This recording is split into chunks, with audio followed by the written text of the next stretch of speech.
Oh, now it says.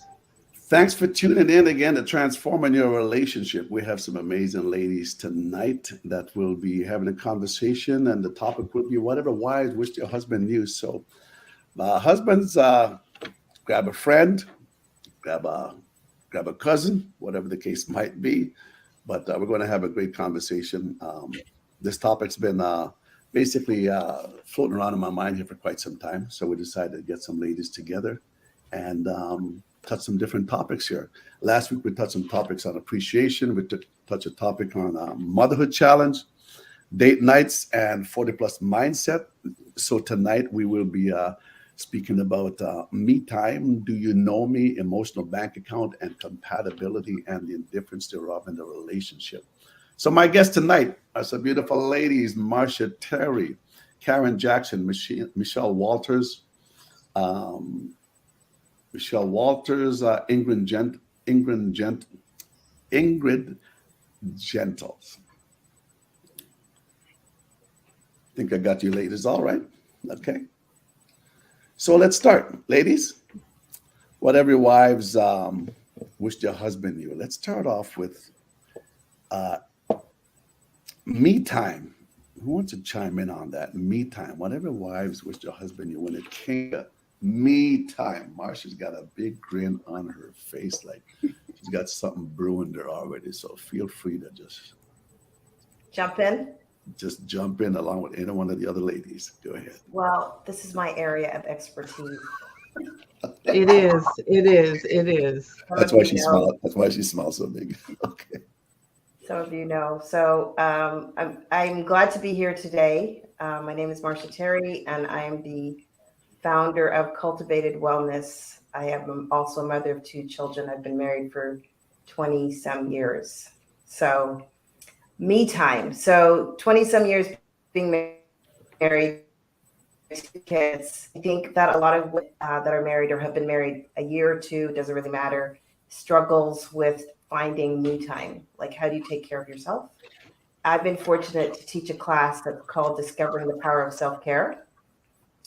And in Beautiful. this process, I've learned how valuable me time is. And I've really kind of shifted also what I teach.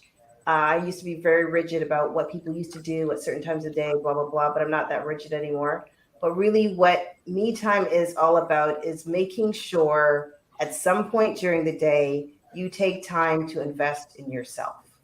Take time to be quiet, take time to turn off your phone, take time to minimize all distractions, not be Hmm. surrounded by anybody or anything, and just focus on you. I think it's really hard for women to do at the beginning, but it has been a game changer in my life. My me time is in the morning, like 5:30 in the morning for about an hour.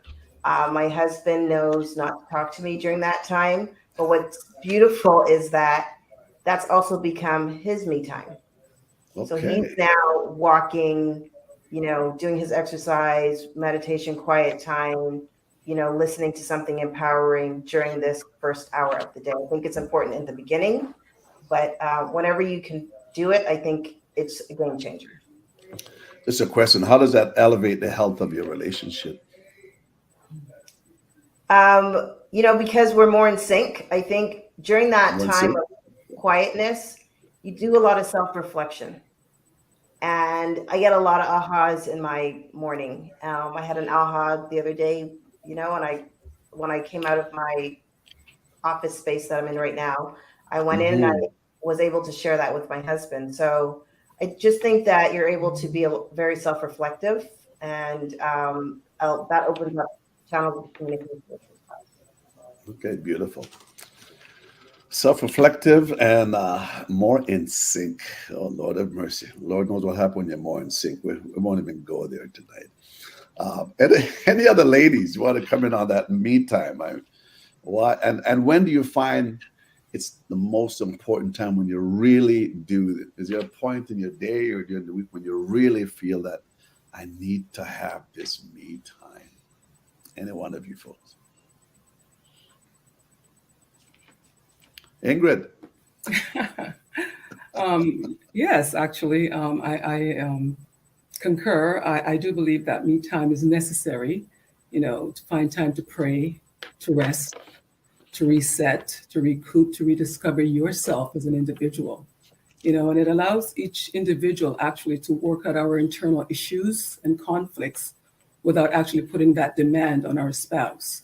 So this is the time where you get to sit by yourself, both of us, and reflect internally and be truthful to what's actually going on inside of us.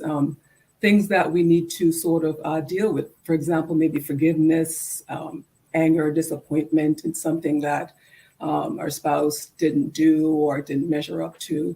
And so I think in relationships, a lot of times we look to our spouse to be our savior, and Right. spouses make horrible saviors. They're not God, you know. My. And so we really have to revisit ourselves and what we are contributing in the relationship, and and where we fall short, because it's always so easy to deflect, because then you don't have to look at yourself and what needs to be fixed. So I find for me, that's the time that I take to actually deal with any issues of unforgiveness that maybe I thought I did when I really haven't really addressed it fully. Or if I'm disappointed or angry about something, I have to address that, and that's between me and God. That's not my spouse. Right. And so for me, that's the purpose of me time, to sort of self-reflect, and to become a higher version of Ingrid, So that's what I do. Yeah. Well, I like that. Reflection and a higher version of Ingrid. I could go there, but I'll give the other individual a chance, because I want to know, what is a higher version of Ingrid? What would that look like? But what would that look like? And just maybe a word or a sentence or two. What would a higher version of yourself look like with all that? Well, one of the things that I'm learning actually is that the things that used to impact me, that would really, even the small things that would really impact me, I'm learning now to just move on quickly from those things, things that I would have sat down with for a long time and wrestle with, is becoming less and less, having that kind of control over me, Right. So that's one aspect of it as well. And Okay. I guess, that would be an aspect of it. I could go on, but yeah. Oh yeah, I can imagine. Yeah, definitely. And I'll just put that in because we're both retired, so Yeah. you Yeah. really care about some things less than you used to. Correct. That's right. Yeah. And if we're not careful, we could have less patience for some things also. But Michelle, you got something to say when it comes to me time. Say, Karen, and you can chime in too also. And if not, we can just move on. I'm actually just learning. I'm learning from you all. So I'm taking Okay. notes I'm taking notes because too. I'm working on that me time thing. Yeah. So how of a challenge you find that? Me Yeah, at this moment is challenging. it's challenging. Yes. Okay. I did take the self-care course with Marsha. I Nice. think it was 2 years ago. No, it's almost 2 years. No. She did one very excellent exercise, and I did it, and it was very, very revealing. But since then, like, a lot has, come up in our lives, and it's just hard to fall in suit Right. of having me time, Mm. at least right now for me. So, but I'm taking notes, ladies. Well, Marsha has Just being impacted my life. transparent. Just being Hey, no, I transparent. appreciate your transparency. Marsha has, she's impacted my life too. I've known Marsha for over 50 years now, if I'm not mistaken, actually. So we've Little come more. along. Was it more? Okay, she did say More. that's more. And she has something called, you can check out her website. What is your website, Marsha? Marsha Terry. MarshaTerry.com. MarshaTerry.com, very simple. I believe you got something on there called Masterful Morning still? Yes, I do. Okay. So I went through that little ebook that she had on Masterful Morning, a few videos that she had on there, and it's amazing. If you ever go there and just practice those simple little techniques or little habits that you have in the morning, because what's the first thing that we do in the morning is we pick up our cell phone and so forth, and you lose a sync of maybe what you want to do during the day. But having that masterful morning, it's a time where you can reflect, like just like what some of you have been saying, and it's a me time before the day even start. I'm not. It's as if the program's designed so you don't have to wait for the middle of the day or the end of the day to have your me time. Why not have your me time at the beginning of the day? Because that's going to basically set up how you are going to create the day, or you're going to allow the day to create you. So me time. Michelle, do you have anything to say on Sure. that before we move on? Before I move on, yeah, sure. I definitely think that Karen, myself, anybody that's in that situation where they feel like they're still struggling to learn to take that me time, don't Hmm. feel bad about it, but definitely take action on it, because I definitely am always going, and I really find, well, for me, I was going to say, oh, as I get older, but I don't think that's even the truth. What I recognize about my personality, I never realized that I was not alone in this, is that people actually drain me.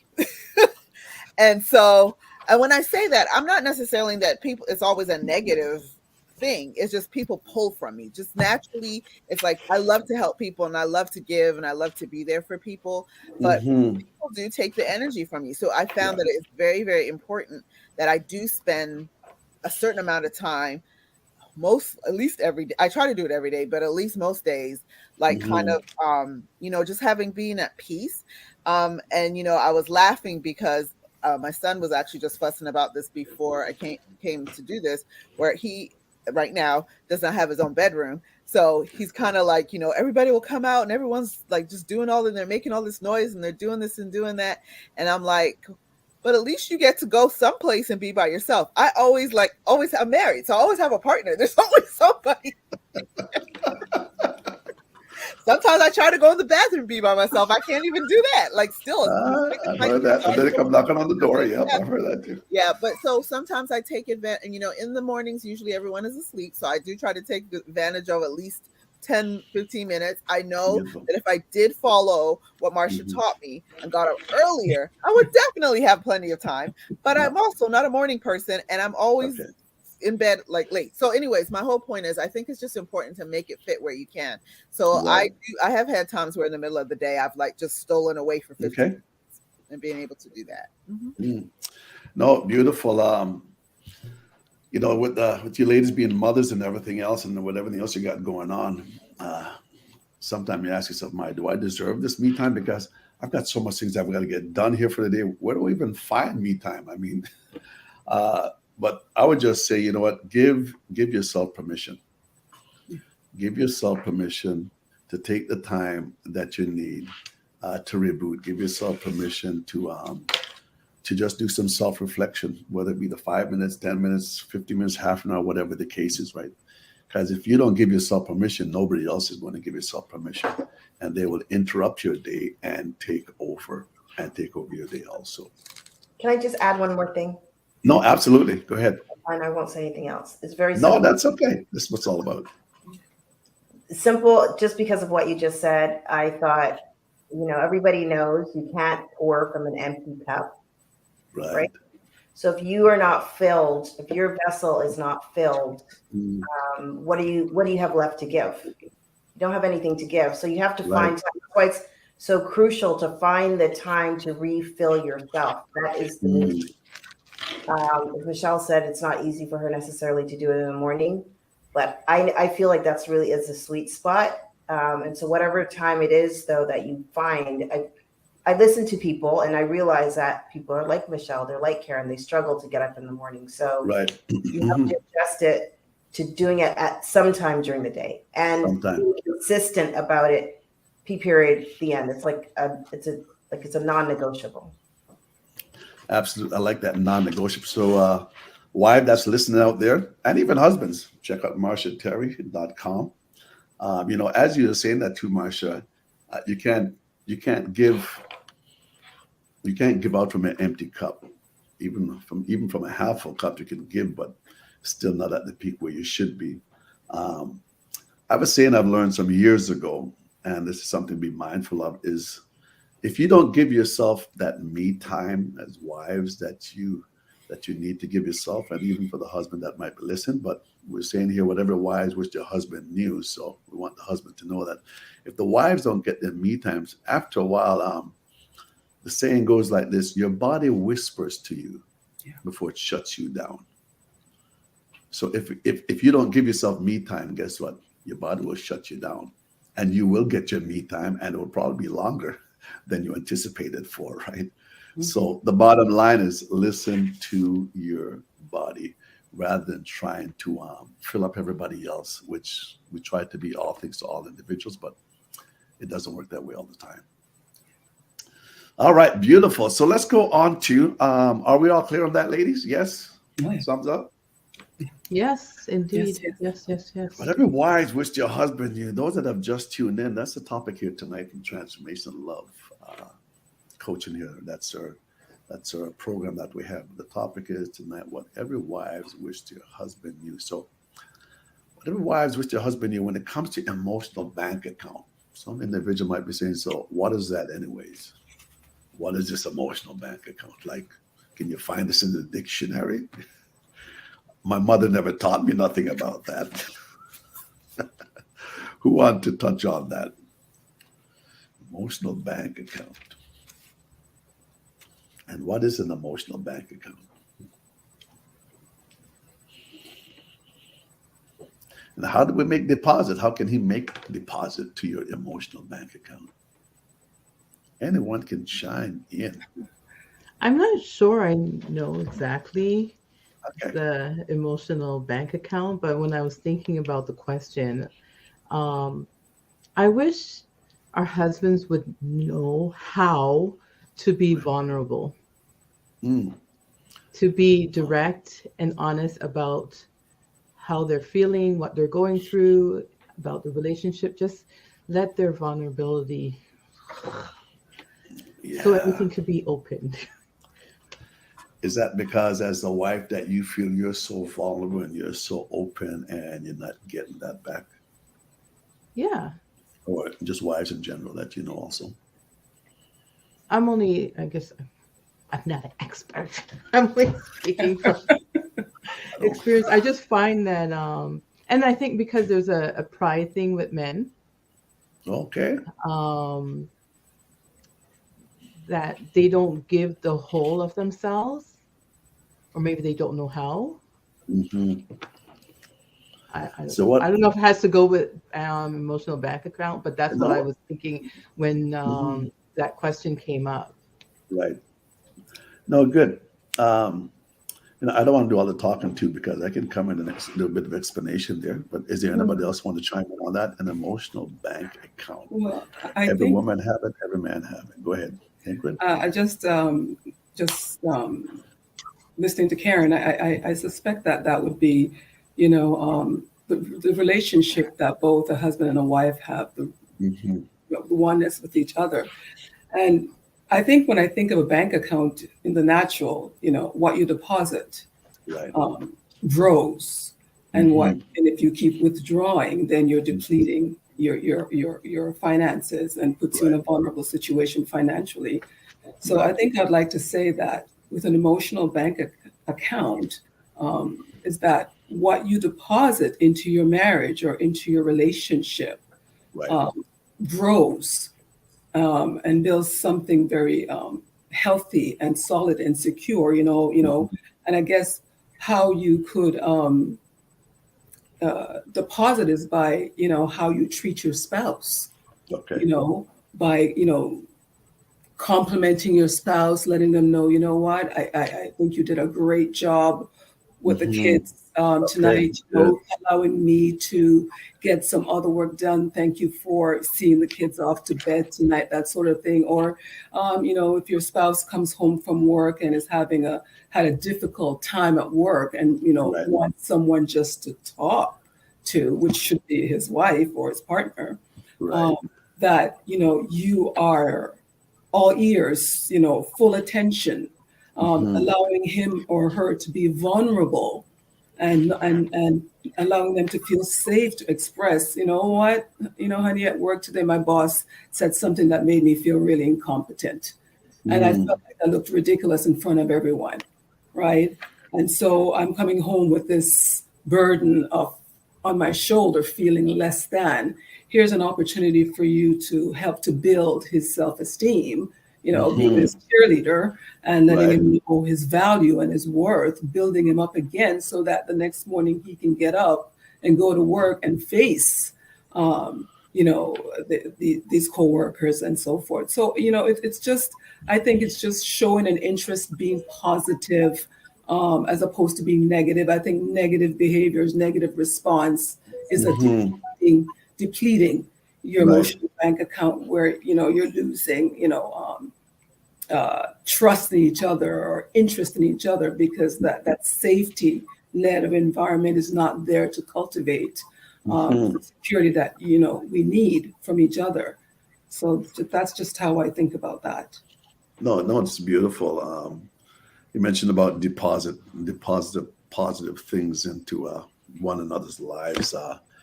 For him to deposit positive things into your to validate you, to confirm maybe some things that you need a confirmation on.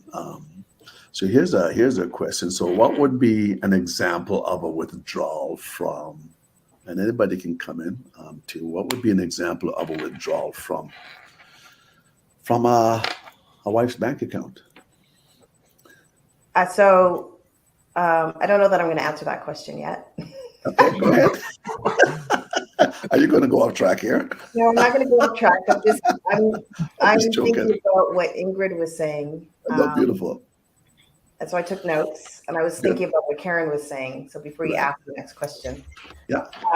what I was thinking about was this week on social media, I posted something very simple.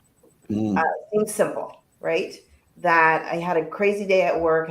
Was up early, had several doctor's appointments, and I came home, opened my bedroom door, and I walked in as I normally would do. And there on my side table was this beautiful bouquet of flowers. It was like oh this, wow. right? And so it's not my birthday, it's not my anniversary, it's not Wow. nothing special. It's just because, right? It's So I awesome. think that when you partner using use just because it deposits into your spouse's emotional bank account, right? Absolutely. And so Yeah. it made me feel good. It made me tear up and I got all emotional. And my husband wrote this letter, which he's not that person, right?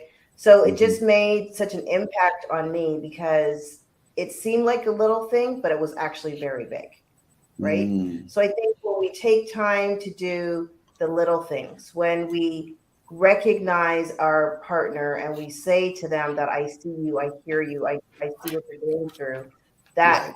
is a deposit into their bank account. So today, I didn't even think about it. My husband worked in our other office, and I know when he goes over there, he's gonna be busy all day and probably not have time to get lunch. Like I packed his lunch. It wasn't a thing.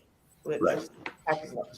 Hmm. And on his way to work, he sent me a text message. Thank you so much for packing my lunch. That made me Nice. feel good, Yeah, absolutely. right? So it's that I think that you have to be. It goes back to the me time.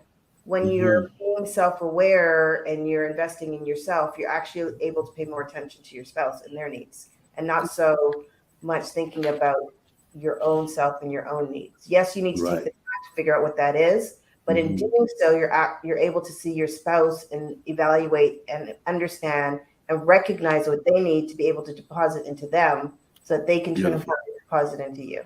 Beautiful. Beautiful. And so one of the questions I had is, what's a what's one? I'd like each ladies to answer this one because you might all be in sync on this one. It's still around the same topic of emotional bank account. What's one of the biggest withdrawals do you find that wives find that husbands, when the husband withdraw from the wife's emotional bank account? Give me something that registers with you that us men do that just, you made two deposit last night, but you just withdrew three this morning. I think it's not recognizing how much time it takes to do things. Okay. Like it takes time to put away the laundry, Mhm. for example.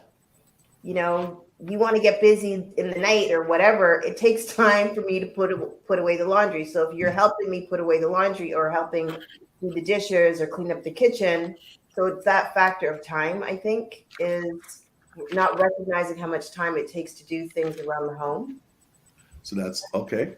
And that sounds like it's a nonverbal one, which is a withdrawal because of uh, the non-conversation that went on even at the time, just by what you had seen. Correct? Right.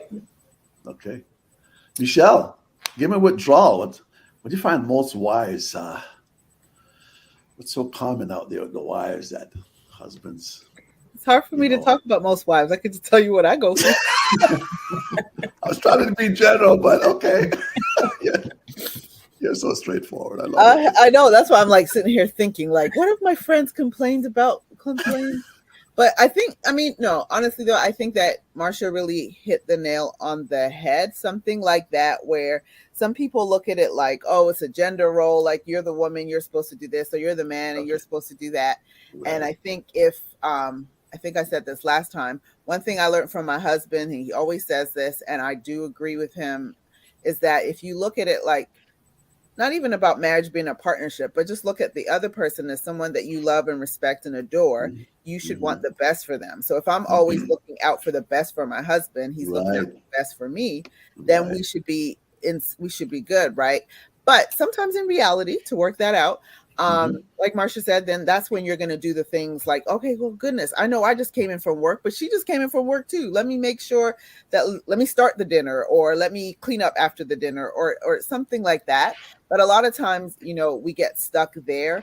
But sometimes it's just even just, asking like, or what would be a withdrawal would be sometimes the things you don't do sometimes. Like if Mm-hmm. you, how was your day at work today? And not that, and I think as a woman too, we shouldn't always be complaining and moaning and groaning about stuff.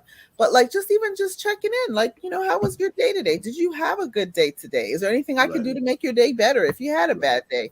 Those Mm-hmm. kind of conversations, I think would help to deposit. So when you're doing the opposite of it, I guess that would be considered a withdrawal. Absolutely. Absolutely. Karen, do you have anything to add to that before we move on to the next one that you might see? Time is a big thing. Time, Time. If they don't give, if he doesn't give you the time that energy, you need, what's that? I didn't get that. using up your energy. If he doesn't give you the time, you're using up your energy. No, that's another thing. Okay. No. Okay. Using up your energy. Right. And you know what? Sometimes, yeah, husbands, us men, we might say something sometimes. I mean, let's be honest. And sometimes it might not come off the way we might want it to. Um, and and when we recognize that, it's just basically coming back and making things right. And by making things right, you know what, you're topping back up that emotional bank account again. So that's what the wife would just wish that every husband would know out there too, right? If you don't give me the time that I need, uh, even to give myself permission to have my me time, and you might be having all your me time, but you might be playing your games all the time or going out with the boys, but what about me also, right? All right, so thank you guys for chiming in on that. So let's move on to intimacy. Whatever wives wish the husband knew when it came to intimacy. We it's not all about the bedroom. So what acts of intimacy do you feel that they could create before you move up to the stairs, before you go to the bedroom, before you close the door? Because I just don't want to be there, but I want to be in the mood so we can be one like we were meant to be one. But before we get there, what acts of intimacy do you feel husbands need to create or be aware of for the wives to just give themselves fully like they were meant to in that relationship. I believe that Marcia gave a perfect example of that, actually, that her husband sent her flowers, roses, Yeah. unexpectedly. Um, Mm, as you said, intimacy starts way beyond the bedroom, the physical right, touch and so forth. right. Women, we are emotional beings, emotional creatures, and Mm, so we need to feel um, appreciated, love, and all that goes with being a woman and a mother. And so husbands need to, I would say, start from, from the time you wake up before you even get home, do things to show her that, you love her, to show her that she's important and she's valued. Give her a right, phone call. Send these days that you can't, you send a text, for example, just right. reminding her, sending these little stickers with these little hugs and stuff. You'd be surprised Hmm. how we respond to that, because the fact that he's at work or at home taking the time is letting you know that he's thinking of you. Right. And Beautiful. so that in itself is now creating, this feeling in your heart and Hmm. these thoughts in your mind about your husband. And so I believe that that whole process starts from the time you wake up in the morning and you go through those doors. Before Right. you come in, things should be done. If he gets home before you, he can probably start with the children, helping them with their homework, giving them a bath, or Hmm. whatever it That's is, so just to beautiful. make your day lighter and Right. easier. Right. So that, as Hmm. mentioned by so many of us women, that we're not so exhausted that we Right. aren't able to fulfill our wifely duties. Hmm. And so I just believe that it's a process throughout the day. It's not just a one-time thing. And Right. so we respond to things like that very well. I like that last part that you said. It's a process Yeah. throughout throughout the day, from the time you get up in the morning until the time. What are what do you feel are some of the roadblocks that when it comes to intimacy? What are some roadblocks you feel are when it comes to intimacy? I I think think, going back to what, sorry, Marcia. Okay. no, go Go ahead. ahead. Go ahead. Thinking back to what Karen said a little bit earlier about being vulnerable and allowing yourself to share a certain part of you. Like if you, if as a spouse, you never really share your true self and your true or feel comfortable sharing that vulnerable side of yourself, I really don't understand how you can really be truly intimate. Because like you Mm, said, intimacy to me anyways is like you said, before the bedroom. It's really more about what are we, like, us having that connection, us right. having those times together. And again too, like, you also want to feel like, you don't want to ever feel like, well, if I do this for you, then this means it's going to result in, like, say, a sexual favor. Like, don't not Yeah. talk to me all week, but then because you want some, you're going to talk to me today all day and be Right. asking how Okay. I'm doing. Okay. No, Yeah, we don't. intimacy means we have a connection and we thrive off of each other and we love on each other. We uplift each other when we're down, et cetera, et cetera, et cetera. And so now that's how you're building intimacy. So that those are different ways to do it, so that you're not getting, oh, I'm tired, or I have a headache, or whatever from the woman, right? Well, well, in that case, I will advise every man to have an Advil or Aspen beside the bed. We have a solution to the problem. I Marcia, think, you want to go ahead, yeah, Marcia? I think that in concert with what the other ladies are saying, that I think for women, intimacy, like, is definitely an emotional thing. And it starts, I think a lot of it times it starts by how you communicate with one another. And so communication is not just in the bedroom. Communication is not just texting and calling either. Maybe it's just, a hold of the hand. Maybe it's just, a hug. Maybe it is just, sitting down and doing something together that you both enjoy. My husband and I, we've been doing that a lot more lately. We're able to sit, because of where we live, outside on the patio in the evening and just kind of chillax together, and have really great conversations. So I think it starts with communication. And it is what Ingrid said, it starts at the beginning of the day. You got to set it up, really, from the beginning of the day, but also not this expectation that because, you're doing something, there's an expectation of something going to happen that night or whatever. I think it's just, you have to be cognizant of it. And it's really about communication and being in tune with how to communicate. But the things make me feel good about me. I got to learn also what makes you feel good about you. Absolutely. That helps to have much more intimate, more intimate moments. Learn more And about I one think another. adding ahead. to I know we said you were going to talk about it later, but the love No, language. go ahead. Oh, go ahead. We'll just jump into that even right after. Yeah. No, I'm just saying that will help get to that intimacy level, like to the next level, is knowing each other's love language and sharing each other's, you know, whether you're a touchy, lovey person or you're a Right. service person.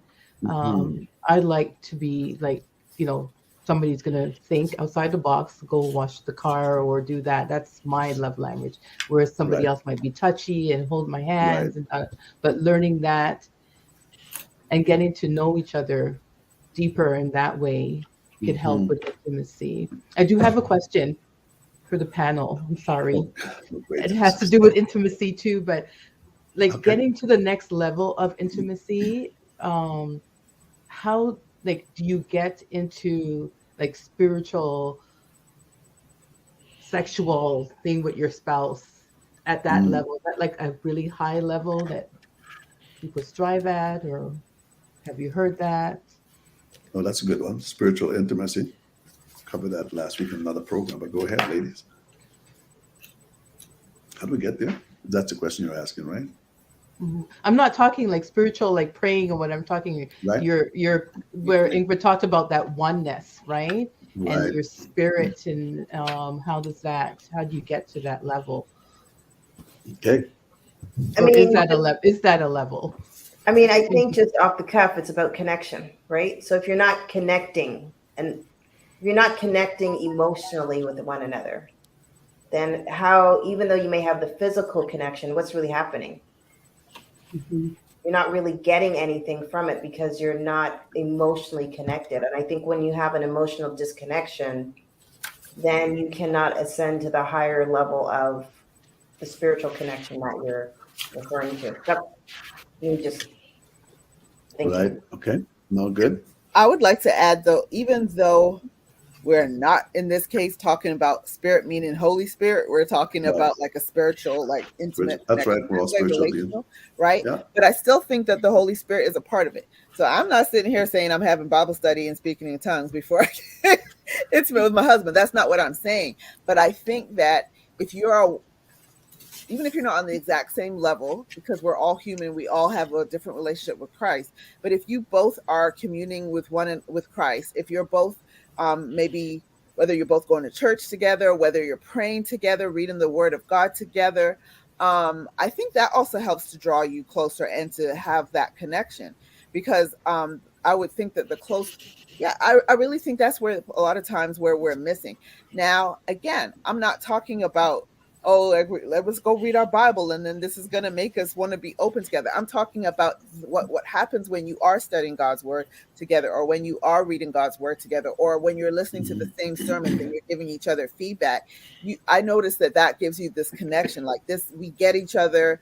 We are maybe in the same place with God, or maybe we're in a different place with God. I thought about it this way and you thought about that way. But either way, there is something to be said about the spiritual connection with my father that allows me to have a great spiritual connection with my spouse as well. Well said. Beautiful. I heard earlier also too is that the lack of vulnerability will shut down my ability to be intimate. So I can be more intimate with you if you will be more open with me, if you'll be more vulnerable. I want to see your vulnerable side. And as husbands, we try to hide our vulnerable side. We maybe try to hide our weak side, but the wives are saying, I want to see that also. I mean, there's more to that that just makes you a strong man. And just being able to have that conversation and to be open up to me fully, whether right or wrong, just to sit down and talk. So, Karen, we're going to explore a little bit on what you're saying there too, and because it's flown into, I just blended into the next little topic I had. It was deal with compatibility and the indifference thereof, right? And I know I was talking to Ingrid a little bit about that. So, Ingrid, do you want to share a little bit about that? Karen, is there anything else that you gleaned from these two ladies, or is there something more too that you? No, and let's get into it. Vulnerability and compatibility. Let's Okay. get into it. I think I would like to just add a little bit to what's just been said, Yep, since go we ahead. moved on to that whole compatibility. Mm-hmm. I think that, when two people meet initially in the beginning stage, you have this butterfly feeling and this feeling of, they call it the honeymoon stage, if I can say it that way, that, Right. lasts, for a short period of time. Some people say it lasts for 2 years. And then you get into the real meat of things. But I do believe that, when a couple is married for particularly an extensive period of time, Right. I think I think Marcia mentioned she's married for over 20 years, if I'm not mistaken. You can correct me on that. But when you've been married for an extensive period of time, there is something that happens in that marriage. Right. The marriage takes on a different level, a deeper meaning that is sort of way beyond when our emotional needs are not always being met, or disappointments where we experience it. It metamorphoses into something so much deeper, where the two people become actually one. Right. Right. Oneness in spirit. And when you get to that place of oneness in spirit, then you have such an amazing foundation that is not based on external forces, where sometimes where your spouse might fall short or your emotional needs are not met. Sometimes even sexual incompatibility can be an issue in a marriage. That is a fact, right? But if you and your spouse have a very, very deep connection, that oneness, that you've gone into that wholeness, even if you are not sexually compatible, equally and so forth, you can rise above that, because what you have is far more deeper and stronger than the actual physical connection. And Right. if you happen to be married for a longer period of time, then you start to realize that the physical is not the most important. Right. Because let's face it, things change. We change. Our bodies change. Our desires change. Our needs change as we're getting older, right? And so as you're getting older, you are becoming even that much more honest with your spouse, where you can actually, finish his sentences, finish her sentences. You can actually sometimes, just by looking at them and them looking at you, know what they're thinking. You can communicate with each other without even speaking, And so I believe that is the actual goal that we should be working towards in a marriage, to get into that depth of oneness that is beyond the surface of, our pleasures not always being met, or disappointments in the marriage in whatever direction or areas. Recognizing that we are one in spirit, and we are secure knowing that we're going to last until death do us part. Oh, preach, my sister, preach. Yeah. Yeah. No, beautiful. When it comes to compatibility, I believe our core values, which is so important in a relationship, or core values have to be aligned. Otherwise, you're going to be misaligned down the road. but you kind of know that up front. My core values can be aligned, so we're compatible in that area. But there's other areas we might not be compatible outside our core values. For an example, I might like football, you might like hockey, or you might like go to the mall. I don't like go to the mall, but at the end of the day, it's not what I like, it's what you like. But I'm going to join you in your world, and you're going to join me in my world. And as time goes on, it actually, excuse me, it creates another level of connection between the husband and his wife, because you're learning also different things about the individuals based on the different likes and dislikes as you get older. Like I somebody said to me, one minute, somebody said to me, as you get older, okay, so you might not be sexually active, so like I would say maybe like what else might be there, kind of like sort of like we're not maybe lovey-dovey. Yeah, well, I've been married for going on 37 years now. I'm still lovey-dovey. Marsha knows that around me. Probably ask me sometime to tone it down, but that's just me. Even in the church, they already know that, right? Not a big thing for me to go up and kiss my wife, and I don't care who's around, right? And I don't ever want that to die. So even other areas might change in my life as I get older, but our incompatibility at that time, outside of our values, don't have to challenge our relationship, but it can actually make us look at things a little bit differently, maybe than we haven't done before. Somebody's going to I say just want something. to. Was that? Oh, I was gonna, because you just said something about the compatibility, about like you like this and you don't like this, and what jumped into my head was being less of yourself, like getting rid of selfishness to come together. I Right. don't know, is that a thing? Like, is that what I think I heard you Yeah. were saying So about the compatibility? Like, when you look at it, I'd be selfish to do everything that I want to do. That would create a challenge. That would create a conflict. So the other individual got to have that. And your values might already have been aligned, but there's something that you still like to do where they might not like to do. But it's for the other individual to understand this is not really about me right now. This is not even about Karen altogether. This is about the relationship that we still want to continue to journey on. So if I make this thing about me, yeah, like bluntly, it's then we have that selfish nature, selfish attitude, and we're basically saying, I don't care if you want this or that. Well, I'm not going to do that, right? I'm not one that love going shopping in the mall and whatever. But guess what? If my wife says, "Hey, I want to go look at something in the mall," hey, you know what? I'm going to go to the mall. Matter of fact, I will choose to ask her maybe when we're just winding down and nothing's happening. Hey, do you want to go to the mall and just look around? Because like look around jewelries and whatnot, which women don't, right? And she might take a second look at me to say, like, where did my husband go? No, it's not about me. It's about you. I know you like this, right? So as men, we've got to understand. And again, going back to a topic, whatever wives wish their husband knew, is that there's something that I like that you might not like, but don't just do it for me. Do it for the relationship. That makes the difference. Otherwise, it's a one-track mindset. and that will bring on that oneness, And that that will bring on that wholeness. oneness, exactly the oneness that Ingrid spoke about here earlier, also, and that was already mentioned from Marcia and some others also.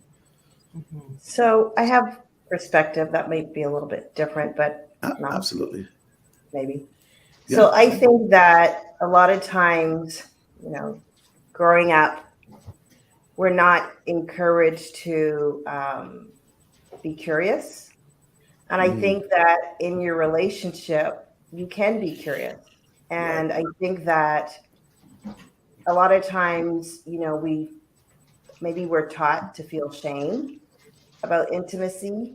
yeah, And so then that prohibits you from being curious. And it ties into the vulnerability part, right? So if you don't have this ability to be curious and ask questions and explore together, then how do you really know who you're married to, or what, if you're compatible or not incompatible?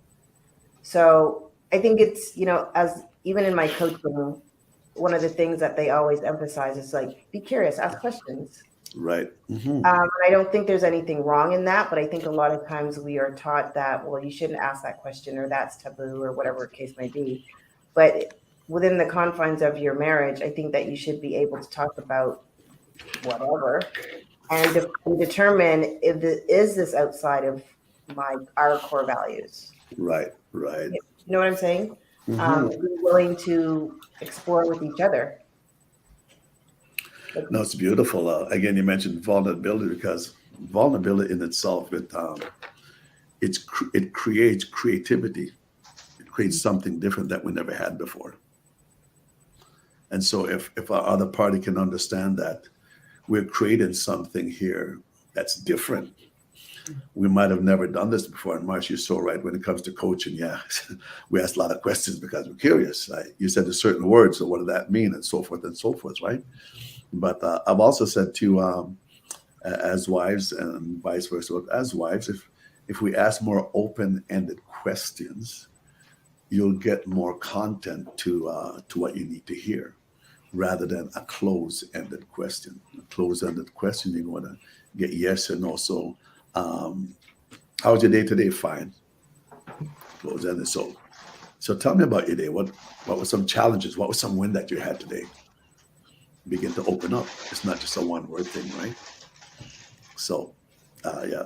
So back to vulnerability. Vulnerability creates creativity. It creates something different. It creates something special. It creates something unique. But you have to be able to go there and to open up and to be curious and to become even more one. Get into that oneness piece. Karen, does that answer? Does that Yeah. answer or give you some context to?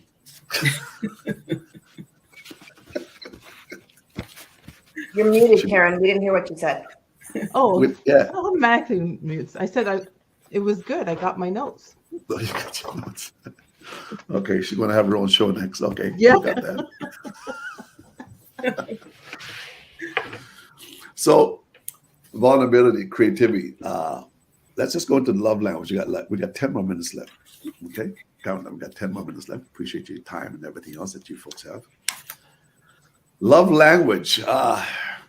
Does the husband even know what their love language is? I mean, we talk about it. You know, those that's in self-development, the coaching world. We'll have more of an insight and awareness on that. But I know there's a lot of husbands like. So what is that? Is that something that was just developed, or so? What do you wish your husband knew when it comes to love language or your love language? And for those that's listening, my website is TLC Bonitto Grange .com, and there's a download there for red flags, but you also can connect me with there, and we can also do a love language assessment on it, see what exactly your love language is. Don't cost you nothing. So you can just check in there, or you can check in at marshaterry.com. She'd be more than pleased to give you some insight to that also. So whatever wise with your husband you when it came to love language. Well, I'm going to say I know my husband's love language. I think some people here know his love language too. And I love my husband. This is definitely words of affirmation. Words of affirmation? Words of affirmation. Okay, that's a bad thing. And I know mine is gifts of service. So I think that I've learned how to affirm him. Okay. And by doing so, he actually feeds into my love language. Mm, So I think when you're able to learn and tap into what it is for your spouse, right. and I don't need words of affirmation, so Okay. I don't need that, but it's not at the top of my list. Right. But that's at the top of his list, and that's okay. And I think it's when you recognize what it is and you feed that, then it's amazing what you get fed. Because then they're going to be, going back to the word curious about, well, what is it that I need to do or say to pour into you? And with your love language, and this could be to you also, Marsha, and others also that's listening there too. How often would that show up during the week? Or how often would you want that to show up where your love language is concerned? Is twice a day too much? 3 times a day? Is it once every second day? Like, I don't know. I'm just putting that out there, right? Do we have to measure it? Not necessarily. Mhm. I mean, Good I don't question. know that it needs to be measured, because That's good.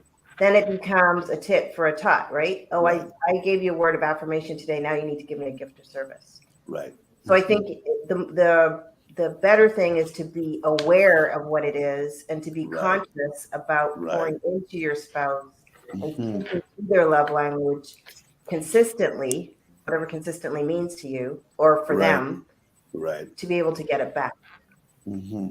It's my thought. And no, and that's beautiful. It doesn't, and I was just going to get feedback on it.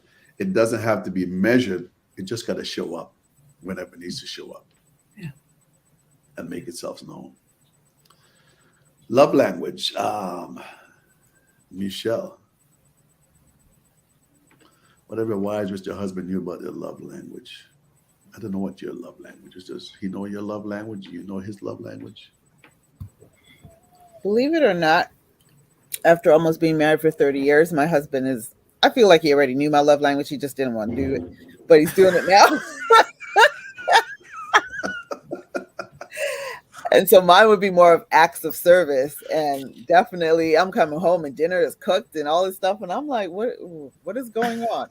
Then I learned to just be like, I'm so grateful. Thank you very much. Let me go and sit down. Because I'm that person will go find something else to do. And then I'm still busy and worn out and whatever. But I've learned to be like, I can sit down. I can relax. Beautiful. I can relate. Right, right. So my point is that as far as the love languages, I think it's definitely a great thing to learn what your spouse's love language is. But then it's also good when it goes back to communication. If, for example, let's say I'm in tune and I know what my spouse's love language is and I'm practicing that, and you then don't feel slighted if he doesn't do the same to you, because he may not understand that. So you still may have to communicate with someone and say, hey, this is what's going on. But I do have a question. Like I'm even saying you should communicate, but I know that there have been times when my husband, I'll give you an example. He will say to me, I'm the kind of person that I need you. If you see that I'm spending too much time with other people and I'm neglecting our relationship, like I'm not, talking to you and caring for you and all that stuff, Okay. then let me know. So he's telling me, he's communicating. But I'm the kind of person where I feel like if I have to tell you to treat me special, now I don't want it, because I want you to naturally just do it. And I think a lot of people get stuck in those situations where I may know I'm telling my husband my words of this is not Michelle, but words of affirmation is my thing. And then but I'm also that person who would tell you that. And then if you do it that same day, I'm looking at, well, you only tell me that because I said it. Especially when they don't do it again any other time later. So I think there are people out there too who they're trying to understand each other, but don't always know the best way to compromise, because they feel like, oh, you're just doing it because I mentioned it, or you're just doing that because I said something about it last week. No, good.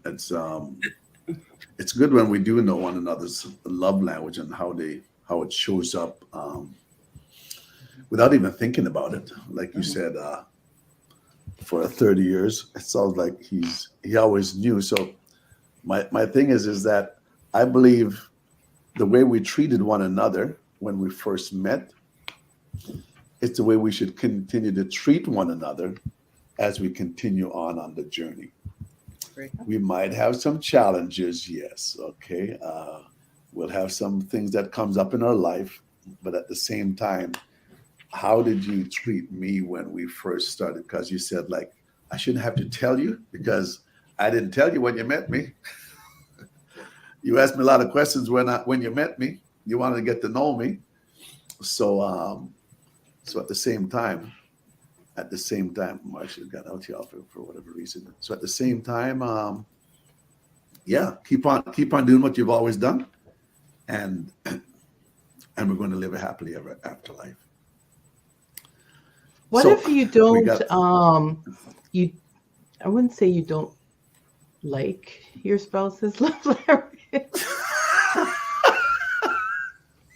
Okay, it's going to be another part 4.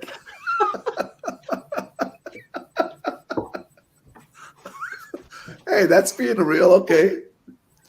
So it Is becomes it a challenge to you. is Go it ahead, for you to Marcia. like his? It's his love language. It's not yours. Are you supposed to like it? And well, like Just asking. I'm just saying physical touching.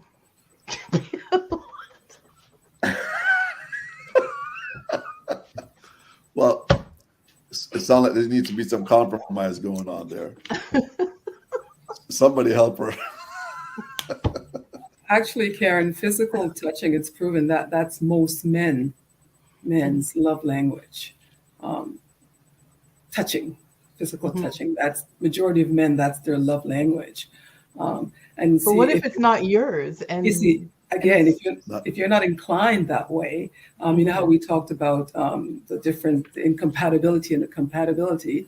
So you're not inclined that way, but you have to remember, as I believe, as Marcia says, it's his love language, it is not yours. So even though you're not inclined that way, you're going to have to find a way to meet your husband halfway, where you have to try to learn his love language and act in that vein so you that know, he can also, you know, experience love from you, Yeah, right? So it's not because just about you. Oh, sorry, go go ahead. ahead, Marcia. I'm speaking. I'm sorry.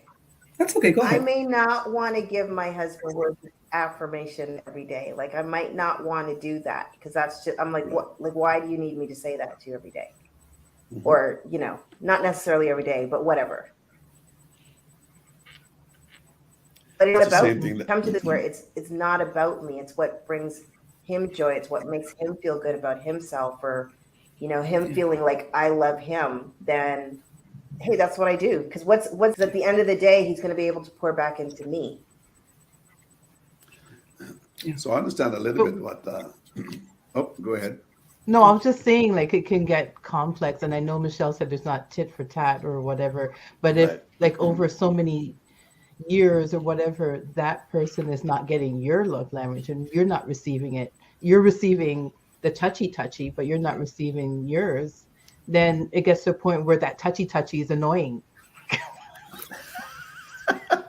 Ingrid said something, and I think not so it's in our last session or when I spoken to her and we had a conversation there, is that you want me to meet you physically, but yet which is one of your need and your love language, but at the same time you're not willing to meet my need, which is my emotion. You're not willing to meet my emotional need. If you if you try to meet my emotional need, I will also try to meet your physical need. So that conversation and that, you know, as we just mentioned here, would have to be a Communication. conversation, would have to be communicated. Physical touch, and so But you physical guys touch is some. understand what I'm saying? Like, it can get to a point where it gets like, it So could if you, just be me that I need to adjust myself, okay, but Yeah. you can reach to that point where you're like, you know what, he ain't getting it, and you touch me one more time, like, and that's because, and my question to you is, has your need been met, or is your need being met? I mean, couples time past where physical touch, they might want to be intimate sometimes twice a day, or almost every day of the weekend. Like, how does one keep up with that? When there's so much else going on in their lives. So it's it's not that I not don't even, want it to. doesn't even have to be that level. It could just be touching and, like, just, So, I'm sorry. so is it because of him, or was there any issue with physical touch even in the past where that might Maybe, have shut that part of it of your maybe. so that so that Yeah, could be trauma can come into play. I can see that. yeah. So we can have a off conversation on that later on if you want, but that's concerned. I mean, and I think it's, if people, I don't want to say the word triggered, but I just said the word triggered. So now it's already, but if a certain thing elicits a certain response, I think you have to figure out why. Right. Like, why do That's I right. feel this way when X and X happens? And I think understanding the why helps you address yourself, but you don't even know the why. So then Mhm. you're responding and not understanding your own self, which goes back Right. to the whole mourning process, right? I think Right. everything starts there.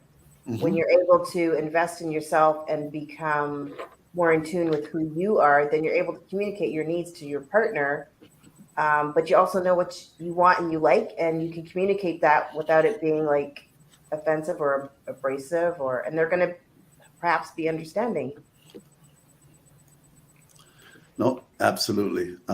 Like you said, a lot of the touch, and I've heard that before also. Um, what is the trigger that maybe I haven't really fully dealt with? It's something. It's an area that I possibly need to dive in a bit to understand the why, which would help me to accommodate that action of touch more readily because he enjoys doing that. So let's have some conversation where that's concerned. So, Cam, we can have some conversation offline on that if you'd like. Um, yeah, dive into that I'm a little always bit the deeper. complex one. No, you're not. Stop. We've talked before. Actually, we've talked to each You are individually. not complex at all. I think it's just No, more of everyone understanding. Like we're all a lot alike in a lot of ways. All meaning like absolutely. just the world in Yeah, like the how we are, mentally how we think, and that's why a lot of times that's why you have therapists. That's why you have people who study the love language, that's who right. study all these things. So we have Hmm. a lot of similarities, but at least yet you also are an individual person with unique situations, and that's why I think it's awesome to have somewhere where you can talk and you can ask those questions, and the fact that you are actually open to learning and hearing the answer, because you're actually taking Right. notes. You're not just like, Yeah. let me just Yeah. ask and be cantankerous and Hmm. buffer back. You're actually trying to learn. So please Right. do not feel bad at all. Absolutely. And thanks for chiming in with that, Michelle. I approve of that message. Ladies, I thank you all for joining me here tonight. We have Karen, we have Michelle, we have Marcia, and Ingrid. Thank you, ladies, for coming in with me here tonight. Those that are listening, our conversation was all about whatever wives wish your husband knew. We covered a lot of ground here within the last three episodes that we've had here. So looking forward for more conversation going forward. And somebody said to me, well, what about us men? What does every husband wish their wives knew? So, okay. Yeah. Then somebody said, well, maybe you should have the battle of the sexes. I says, oh, okay, hold on a minute now. So there's conversation that's coming out of this. There's a lot of individuals that's listening, and really grateful for what the conversation that we've been having. So I would I am look your forward to Go the ahead. not look forward to the battle, but I would look forward to having the men on and having a panel of them The men. sharing Right. their perspective. Yes. So that's what I've been hearing. So that's coming up. So last words, Karen. I know we're a little bit over, but Karen, Michelle, Marsha, Ingrid, any last words before we just sign off here that you'd like to just put out there for the Good husbands? session. Very good session. Thank you, Bonitto, for this platform. Thank you. All right, and thank you for coming on, Michelle. Nope, I think I've said enough. I just love you. Come a long ways, Marsha. And I the think last this is words close out. great. I really appreciate being here for the first time. I think these conversations are always illuminating and revealing. And I truly appreciate Karen's transparency, because Yeah, I right. think that a lot of people have the questions that she has and may not Yes. have the courage to speak up and Hmm. say them. So, Karen, thank you for being a voice to those who don't have the courage to speak up. So, um, Amen. thank you. Well done. Ingrid, any last comments before we sign off here tonight? Actually, I thoroughly enjoyed the conversation that we had, and I also learned a lot as I was listening. But I just want to just encourage Karen and just to add to the fact that we're talking about, compatibility and incompatibility. Here's an area where there's a possible incompatibility. And I think, once we take the time to fit in and learn the other person's dislikes, likes, or what doesn't work for you, is an Right. opportunity to me to bridge that gap where your marriage was once deficient, you can now make it something beautiful. So it's an area to explore to make you guys come together as one and remove that deficiency in your marriage. Beautiful. So I'm your host, Bonitto Grange, your relationship and life coach. We're signing off tonight. Tune in again next Friday at 5:30 p.m. Mountain Standard Time on Transforming Your Relationship. It's all about love, folks, trust, communication, intimacy, and so much more. Love to have you every Friday at 5:30 p.m. Mountain Standard Time. Thank you again, ladies. God bless and have a wonderful evening. Wherever you might be, it might be a wonderful day, it might be a wonderful night, but may the Lord go with you, and we'll talk again soon. Thank you.